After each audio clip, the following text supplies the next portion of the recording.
On entend beaucoup parler de nouveaux modes de consommation. De fait, ils prennent une importance aujourd'hui qui ne peut plus être ignorée.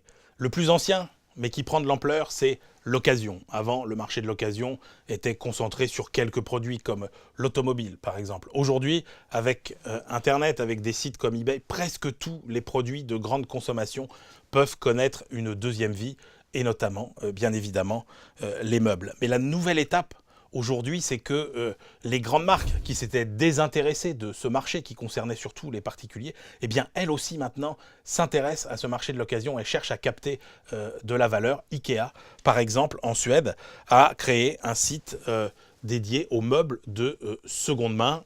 C'est très bon pour l'image de marque et c'est un moyen aussi de continuer à capter sa clientèle.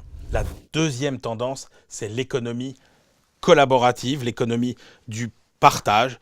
On pratique le covoiturage, on loue sa voiture directement, on s'échange des matériels de bricolage. Selon un sondage de la Sofres, 80% des Français sont prêts aujourd'hui à pratiquer ce type d'économie. La preuve, c'est que le boncoin.fr est devenu le deuxième site le plus regardé, le plus fréquenté en France après Facebook. Alors, évidemment, l'industrie du meuble n'est pas forcément en première ligne sur ce phénomène parce que, évidemment, un meuble, ça se bouge difficilement, ça se partage difficilement, ça se prête difficilement. Néanmoins, il y a des segments de l'industrie du meuble qui peuvent être concernés. Prenons par exemple le cas des designers qui peuvent maintenant, sur des plateformes collaboratives, partager leurs travaux. Ça leur évite d'avoir chacun un site internet coûteux à développer. Donc c'est très bon pour la créativité. Et puis la troisième tendance, c'est l'économie circulaire. Avant, on parlait d'économie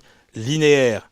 On extrait, on produit, on consomme, on jette. Aujourd'hui, il y a cette économie circulaire qui est soucieuse des ressources naturelles et notamment dans la phase du recyclage. Et sur le recyclage, il y a de très gros enjeux pour l'industrie du meuble puisque 1,7 million de tonnes de meubles sont mises au rebut chaque année, 26 kilos par Français. C'est un vrai gisement potentiel de valeur pour tout le secteur de l'ameublement.